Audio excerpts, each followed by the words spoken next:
అందరికీ నమస్కారం. The education ఛానల్కి స్వాగతం. ఇవాళ రేపు చాలామంది ఐఐటిలో ఎందుకు చేరుతున్నావు అంటే మంచి ప్లేస్మెంట్ దక్కించుకోవడం కోసం, మంచి ప్యాకేజ్ సాధించడం కోసం అని చెప్తున్నారు.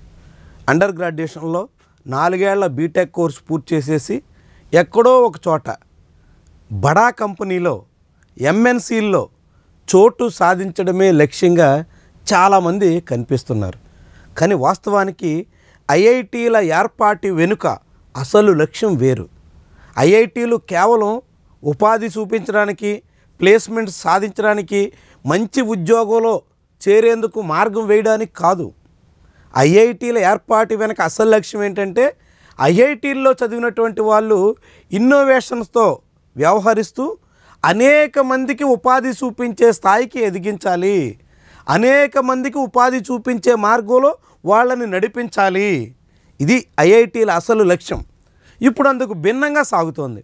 కానీ ప్రపంచవ్యాప్తంగా మారుతున్నటువంటి పరిస్థితులతో ఇప్పుడు ఐఐటీల్లో కూడా ప్లేస్మెంట్స్ గ్రాఫ్ డౌన్లో కనిపిస్తుంది.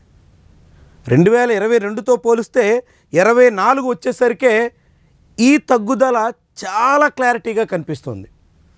దేశంలో ఉన్నటువంటి టాప్ ఐఐటీలుగా చెప్పుకునే IIT Bombay, IIT Madras, IIT Delhi ఇలాంటి ఐఐటీల నుంచి కొత్తగా స్టార్ట్ చేసినటువంటి ఐఐటీల వరకు అన్ని చోట్ల కూడా ఈ ప్లేస్మెంట్స్ గ్రాఫ్ డౌన్లోనే ఉంది. కొన్ని చోట్ల 10-15% ఉంటే, కొన్ని చోట్ల 20% వరకు కూడా ఈ డౌన్ఫాల్ కనిపిస్తోంది. 1-2 ఐఐటీలు మాత్రం దీనికి మినహాయింపు. అసలు ఏ ఐఐటీల్లో ప్లేస్మెంట్ పరిస్థితి గడిచిన 3 ఏళ్లతో పోలిస్తే, అంటే 2021-22తో పోలిస్తే 23-24కి ఎట్లా ప్లేస్మెంట్స్ తగ్గాయి అన్నది మనం ఈ వీడియోలో పరిశీలిద్దాం. వీడియోని లైక్ చేయడం మాత్రం మర్చిపోకండి. వీడియోని షేర్ చేసి మీ ఫ్రెండ్స్కి పంపించడం కూడా చేయండి. ఎందుకంటే ఇలాంటి మరింత మెరుగైనటువంటి విద్యాపరమైనటువంటి సమాచారాన్ని మనం అందిస్తున్నాం. మన ఛానల్ని సబ్స్క్రైబ్ చేసి బెల్ బటన్ కూడా ఆన్లో పెట్టుకోండి. ఎందుకని ఈ ప్లేస్మెంట్స్ తగ్గుతున్నాయి అనేటువంటి విషయాన్ని మనం గమనించాలి అంటే, ఇప్పుడు 25-26లో ఐఐటీలు, ఎన్ఐటీల్లో చేరడానికి సన్నద్ధమవుతున్నటువంటి విద్యార్థులకి, తమ పిల్లల్ని చేర్చడానికి రెడీ అవుతున్నటువంటి పేరెంట్స్కి ఒక అవగాహన అవసరం. ఏదో తమ పిల్లలు బీటెక్ పూర్తి కాగానే మంచి ప్లేస్మెంట్ సాధిస్తారు, భారీ ప్యాకేజ్ సంపాదిస్తారు, ఏదో అక్కడక్కడ 60 లక్షలు, 70 లక్షలు, 1 కోటి, 2 కోట్లు ఇట్లా పేపర్లో కనిపించేటువంటి స్థాయిలో మా వాళ్ళు ఉంటారు అని చాలామంది ఆశిస్తూ ఉంటారు. చాలామంది పిల్లలు కూడా అలాంటి అంచనాలతోనే కనిపిస్తూ ఉంటారు. కానీ పరిస్థితి అటు ఇటుగా ఉన్నప్పుడు అలాంటి అవకాశాలు దూరం కావచ్చు.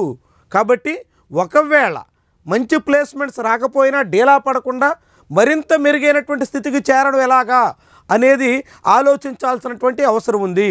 దానికి తగ్గట్టుగా మార్గాలు అన్వేషించాల్సినటువంటి బాధ్యత విద్యార్థుల మీద, విద్యార్థుల్ని ప్రోత్సహించేందుకు తగ్గట్టుగా పేరెంట్స్ మీద ఉంటుంది. కాబట్టి ఇప్పుడు పరిస్థితి ఎట్లా ఉంది అనేది మనం ఒక అవగాహనకి వద్దాం. 2023-24లో మొత్తం ప్లేస్మెంట్స్ ఎంతమందికి వచ్చిందంటే 83.91%. మొత్తం ఐఐటీల్లో 100 మంది విద్యార్థులు చదువుతున్నారనుకుంటే అందులో 83.91% మాత్రమే ప్లేస్మెంట్స్ దక్కాయి. ఇక అదే 2021-22 నాటికి ఎంత ఉందంటే 86.79. అయితే కేవలం ఇక్కడ 3% లోపు మాత్రమే తగ్గుదల ఉంది ఖరగ్పూర్లో. కాసింత పర్లేదు, అటు ఇటుగా దాదాపుగా అప్పుడుదే ఉందని మనం అనుకోవచ్చు. ఇక ఐఐటి బాంబే చూస్తే 2023-24లో 83.39% ఉంటే, అదే 2 ఏళ్ల క్రితం చూస్తే 96.11%.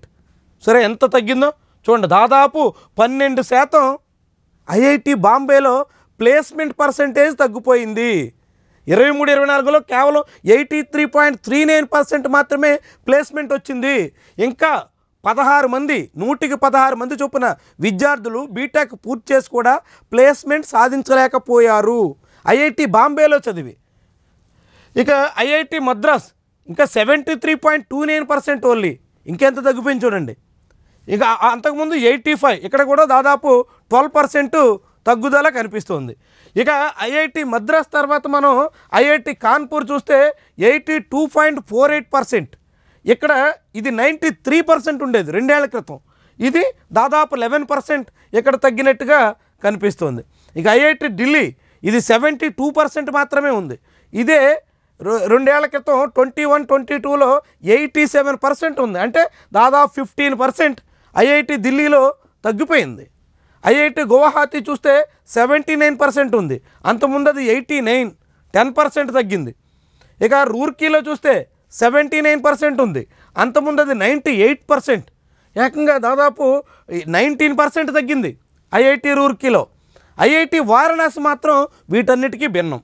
ఐఐటి వారణాసిలో అప్పటితో పోలిస్తే ఇప్పుడు ప్లేస్మెంట్ పర్సంటేజ్ పెరిగింది. కేవలం ఐఐటి వారణాసి మాత్రమే 2021-22తో పోలిస్తే 23-24లో ప్లేస్మెంట్ పర్సంటేజ్ పెరిగిన ఏకైక ఐఐటి వారణాసి. బీహెచ్ఈలో ఉంటుంది వారణాసి, బనారస్లో ఉన్నటువంటి ఐఐటిలో ఇప్పుడు 88% వస్తే అంతకుముందు అది 83% కనిపించింది. అంటే దాదాపు 5% వరకు పెరిగింది వారణాసిలో. ఇక ధన్బాద్లో చూస్తే ఇప్పుడు 75, అంతకుముందు 87, 12% తగ్గింది. ఐఐటి గాంధీనగర్లో 91 నుంచి 82కి పడిపోయింది. ఐఐటి భువనేశ్వర్లో 94 నుంచి 86%కి పడిపోయింది. ఐఐటి హైదరాబాద్ ఇక్కడ 86 నుంచి 69% పడిపోయింది. ఎంత దాదాపు 17% ఐఐటి హైదరాబాద్లో. ఐఐటి హైదరాబాద్లో చదివినటువంటి స్టూడెంట్స్కి ఐఐటి ఒక ఐటీ హబ్ కాబట్టి ఖచ్చితంగా మంచి ప్లేస్మెంట్స్ ఉంటాయని అంతా భావిస్తాం. కానీ ఇక్కడ చూస్తే 69.33% మాత్రమే ప్లేస్మెంట్ కనిపించింది. ఇంకా ఐఐటి జోధ్పూర్ 92%, 96 నుంచి 92, పెద్దగా తగ్గిదాలు అయితే లేదు, యావరేజ్గా దాదాపుగా ఖరగ్పూర్ లాగే ఇక్కడ కూడా దాదాపు 2-3% తగ్గినట్టుగా పెద్ద తగ్గుదల అయితే కాదు. ఐఐటి రోపార్ ఇక్కడ చూడొచ్చు 88 నుంచి 75కి.